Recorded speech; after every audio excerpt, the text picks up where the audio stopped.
This we know for sure. Can you stand the rain? That's cold. Man, listen, watch out for them, no guidance. They're coming for world domination. Yeah, wireless main stage. We're going to see Coachella headliners, Rolling Loud, all of that. It's like what happened with the group. And the only thing that I am going to say is that I didn't want to leave. So, yeah, I can only just try and look forward and not think about it too much. You've heard this story many times. Yet another group went through managerial issues, conflicts with their label, and a lineup change. But what do you do when you kick out a group member? Well, in No Guidnce's case, they drop an EP, Confessions of a Lover Boy, 9 months later. Business as usual, I guess. But the gag is, in the meanwhile, their ex-member Abubé has started up a full-fledged solo career and dropped his first EP just 2 months later from Lover Boy. A coincidence? I think not. So without further ado, I'm reviewing both projects to see if there's something more to this No Guidnce Ibubé separation.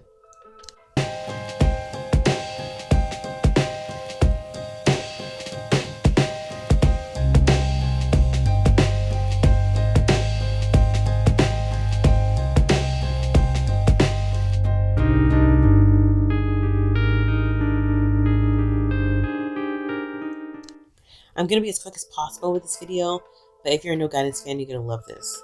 First, let me get some context out the way. I spoke about this last December, but in case you missed it, here's a whole rundown of Abubé's departure from No Guidnce. No Guidnce is a UK R&B boy group known for their anguish, cathartic love songs. Recently, they've replaced one of their members, Ibubé, with a new member named Ishan. It's interesting that around the time of Ibubé's exit, the boys were having issues with their label, NWS Music Group. I'm not too sure what it stands for. They split from them January of this year, being fully independent. Then Abubé gets dropped soon after, or it's announced in the summer. Reading Abubé's statement, after 3 amazing years with No Guidnce, I will not be continuing as part of the group. I know this isn't the kind of news you guys want to hear from me at all. Neither did I, as our key visions for the group no longer aligned, and after lots of discussion with the boys in management, a decision was made in the group's interest that I should leave, placing most of the blame on management, for sure. It's clear Abubé didn't want to leave and was kicked out. Regarding the boys, I don't know how to feel about them. They played a role, but to which degree, I don't know. What's going on? Yeah, wouldn't we all like to know? Moving on. So you get the gist. Let me just talk about Ibubé's EP, Slow Jam SZN, since it recently dropped. The first song from the EP is Where I Wanna Be.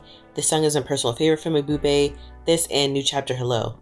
Anyways, this song is about feeling stagnant and desperately longing for change. It really showcases the frustration of wanting something fulfilling. The lines, right now I won't lie, where I'm at feels like dreams just die. Give me the spark I've been longing for, my surroundings suffocating me. Won't settle till I'm right where I want to be. It makes me think that this could allude to his feelings while he was in the group. Despite Ibubé not wanting to leave the group, he's expressed that there were creative conflicts while he was there, and that could have led to the split. The follow-up track is Lay With Me. It's a very old school baby making music. I mean, the lyrics speak for itself. I focus a lot on the feeling that music evokes in people. Let me kiss it before you go. Before you go. On the island, 24 hours not enough so I'm taking it slow. Ain't go nowhere. Let's just stay at my place. Don't go. I know that you're the prize. You're the prize. You are the prize. Every single time you slide, oh, that's why I gotta keep you right. Keep you right. You don't need to think about it. This song is for the fans. In my opinion, Abubé is making it clear he's where he wants to be now and is happy to serve us. Pause. She's a genius. He's happy to serve us. You get it? I'm just joking. This is fan service. Great to set the mood as well. Moving on to the third track of this EP is Poison. Now, Poison was the song that got me thinking this was a response to his old group. I'm thinking this song explains his time while being there and it gives the reasons why he was lured by it. Lyrics like, I know your reputation is kind of dangerous, could allude to No Guidnce's management. Word on the curb was that he had a lot of drama with them, which isn't far-fetched. There was drama from another group that No Guidnce's management also handled. They too had multiple lineup changes. There was even allegations of mistreatment. But moving on, another part of the song that caught my attention. You got my attention when I feel your touch. This might be alluding to his old group dropping singles, possibly subbing him, in my opinion. Then there's these lines. But it's lit right now. It could all go south, it could all go. Never been the type to back out. which could reference Abubé being hooked on the fame while being in the group, but maybe that's why he put up with the toxicity until he had no choice and he had to exit or he had to get kicked out. I'm not too sure. I mean, it's the most crazy thing ever. I know I should be cautious because I heard you're poisoned, but I don't mind. Oh, I kind of like the way you ask where and with who. Again, this could reference his old management being too controlling. There was definite bad blood there. I feel your ways because I get jealous too. This could be in reference to his old group mates. I only say this because the group had mentioned jealousy being a theme of one of their songs, Lovers to Enemies, where the premise is about two lovers struggling for attention from the other. I have an inkling that this could be about the group's dynamic with Ibubé since he was the most popular group member. What's everyone's favourite member then? Remember, maybe the members were fighting too hard for equal attention from the fans. I don't know. So that could be one of the reasons for his departure. I don't know. Tell me what you think down below. Next is For Your Love. This song explores themes of devotion, patience, and emotional vulnerability in a relationship. Abubé is constantly trying to convince his lover that their love is worth it and he'll always be there for them. I think this song is for the fans as well. That's pretty much all I have for now. This song is pretty simple. I'll come back to Abubé later. In the meanwhile, let's focus on No Guidnce. Let me fill you in on something. The boy band of R&B, No Guidnce, in lieu of their recent lineup change, they decided to make a breakup EP. It was a great way to address the elephant in the room and to start anew. I already gave my first impressions of this project a few months back. Check it out if you can. But this is a more in-depth review of their EP, Confessions of a Lover Boy. Starting off, the project is Around Me. This was about longing for relationships everyone around them seems to be in, but they talk about love like it's a prize, something they do anything to win or to earn, and they'll wait for love to eventually make their way back to them. To me, with my messy mind, this reads as pleading to the fans to take them back. They'll wait for their love after the most popular member leaves and after swapping him out with someone else, Ishan. Who was introduced to the public for the very first time in this song. This is his first No Guidnce song. So let's just look at some lyrics. The lines, tell me what I need to learn. Why isn't it easy? It's just a 4-letter word. Everybody's falling in love around me.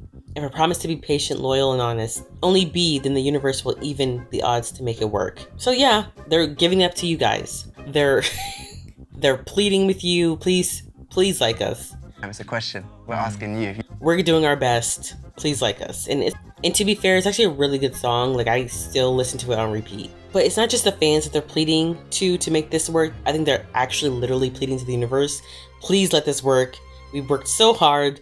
There's a new member. So what? We're still good. We're still on it. Please let us be successful still. Nostalgic is the second track. It's all about loving the 90s, the era music they take most of their inspiration from, and just having fun. But it can also be interpreted as acknowledging the past, having an old member no longer there. Yes, it's a special song. She got me feeling nostalgic and bring me back to the thing I miss, to symbolize the acknowledgement of a certain former member, Ibubé. It's a classic, but new and different, could be interpreted as introducing the new member. So the fans are celebrating the past and embracing a new future. At the same time, the group is still appeasing them. I mean, the nostalgic trailer says it all. The boys send out Ishan, the new member, out to get his girl back. But to me, it's obvious that the girl he's trying to win over are the female fans. You've got nothing to lose, okay? Besides her, but that's not like, you don't have to think about it. You're not gonna, you lost her once. You can't lose her again. Like, she's not even yours at the moment. Yeah. So don't even. I'm gonna stop talking. Yeah. Let's do this, Yeah. please. They know how risky it could be for him, but encourage him to try, and eventually he gets the courage to serenade the fans outside with the boombox. After Nostalgia is Lovers to Enemies. So I've already talked about this track being about a couple playing toxic games with one another, using jealousy to get the other's attention. Of course, I already mentioned this could be about the group in relation to Ibubé, trying to get the fans' attention. Some of the condemning lyrics are as follows: you need to stop playing games with me before I match your energy, cause if you gon' do you, I'm gon' do me too. This ain't the way it's supposed to be, don't turn a lover into an enemy. Interesting. Who's playing games? And who started it? The last line, don't turn a lover into an enemy, may speak to a brotherhood that's been broken. Recently, it's kind of easy now, Yeah, right? yeah. Because we kind of all can sing all parts now. It's not really as much of a thing, and there's not as much competition between us. I feel like before, when we were younger, we always felt a bit of a pressure to kind of want to be, I don't know, mainly want to be the main thing on the song. You want to be the person that sings the chorus, or you know what I mean. And these days it's just like, oh guys, everyone's gonna get a chance to sing the song. You know what I'm saying? And it's always what's best for the song, you know. Got me stressing, missed calls, second guessing. Feel the tension, unread when I message. But I've been feeling something changed up. It's like I'm living with a stranger. Wait a second. Trying to get my attention. Bad intentions. Could this speak to how the dynamics were in the group with Abubé? And when did things start to turn sour? Like, questions. I have questions. But we won't get any answers. So let's continue the review. Next up is the penultimate track, Different Ways, where the guys talk about a love interest moving on too quickly and questioning if their love was as significant as they thought it was. All the while they are struggling to move on. I mean, this couldn't be more obvious. This is for the fans still hung up over Ibubé. This is their goodbye letter to him, which is perfect timing in a way because around this time, Ibubé was starting to release original music, so acknowledging him while he's moving on with his solo career fits perfect. That is crazy. That makes me feel something. Mind you, this is all speculation, but these lines really stood out to me. There's no getting used to all these changes, when a part of me still wants to save it. To watch you leave was agony. Speaking to the listeners about the fan favorite leaving, but I will say the last part, watching you leave was agony, might have been about Ibubé's exit. Then there's these lines, it's hard to move on. Tell me how you did it. What's the secret to just bearing your feelings? Because the truth is too hard to deal with. Look how quickly you let us go. Again, speaking to the obvious lineup changes. And it could also speak to the fan perspective. They might have a hard time moving on without Abubé and seeing how No Guidnce quickly started to release songs without him. It did seem like they moved on really fast. But the look how quick you let us go could also allude to the quick turnaround Abubé had from his departure of the group to releasing music. I think his exit was announced June of 2024, and then he started releasing music December of that year, so everybody was moving on. Next up are these lines. Well, I guess you're gonna make record time, cause it's too easy how you're healing. Doing better than I'm doing lately, crazy. And I just keep on searching for why you don't feel it like how I feel it. Oh, we are not the same, cause our hearts broken different ways. You know what's crazy? Abubé has like 100,000 monthly listeners on Spotify, and he's been releasing music for like 6 months now, while No Guidnce has around 600k listeners. And I think they had 1 million at one point, but I'm not too sure. And they've been out for a few years now, so I understand that Spotify, the listenership is fickle. It could change in a day.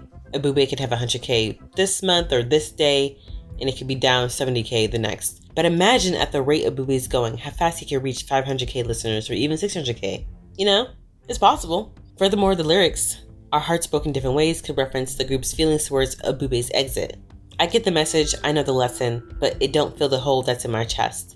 This is so funny because Abubé released a track called New Chapter Hello where he talks about moving on from an old situation. I wonder if this is the line that's in reference to that, and it could be a respectful acknowledgement of, hey, we see you, you do you, and we'll do us.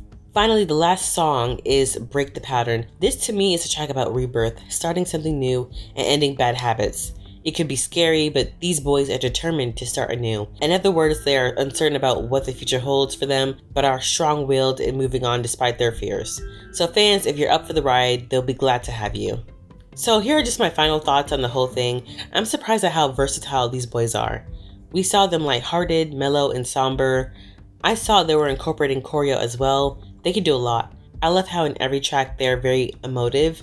That's my favorite thing about R&B. It emphasizes the performer's emotions throughout the music. Something I quickly noticed comparing Abubé's EP with No Guidnce. It's that, and also for half of the EP, No Guidnce is speaking to the audience. Unlike Abubé, he mainly speaks to his love interest, but the messaging with No Guidnce is very pointed and direct. I mentioned this before, but Confessions of a Lover Boy is a transitional EP. I think the main purpose of this project was to win over the fans with a new lineup, which meant they had to address the elephant in the room, Abubé's exit, while also showing prospective labels and partners that they're worth investing in. On the other hand, Abubé didn't really need to address the group as much with his music. Aside from Where I Want to Be and New Chapter Hello, I don't think he references the group much in his discography, which is ironic since I made this whole video theorizing that he did. But it's obvious he's more focused on his solo endeavors. Abubé wants to be taken seriously. He's showing off his musicianship like never before. I had no idea until his Apple Music interview that he was classically trained. Make no mistake, this man isn't trying to be a pop star like his group was aiming for. We don't see his body as much as we used to. We get peaks here and there, but he's mostly covered up. which goes on to show that maybe part of the reason why Ibubé left was because he didn't want to be a pop star. During that Rolling Stones interview, when all the No Guidance members were excited to be considered a boy band, Ibubé's silence was loud. Interestingly enough, this new direction reminds me of an interview with Rolling Stone UK. The members discussed whether they preferred being called a boy band or a boy group. Most of the members, except for Ibubé, preferred boy band, which in my opinion reflected their current pop-oriented R&B direction that we're seeing right now. And Ibubé's silence during this part of the interview hinted, well, to me, it's all my opinion. To me, it hinted at his disconnect with this new image that they have going on right now. Yeah, he didn't want no parts, in my opinion. Ibubé wants to stay true to the heart of R&B by emphasizing intimacy, the vulnerability, and how heartfelt it can be. Something No Guidance also does, but I'd argue Ibubé takes it up a notch. He's taken a serious tone with his career. Overall, this project feels like freedom. He's making the music that he wants without the sense of urgency to be commercially appealing. Looking at the themes, he's yearning for love. He's openly expressing what kind of love he wants, even if it's the toxic girl. As always, thanks for watching. Please comment, like, and subscribe.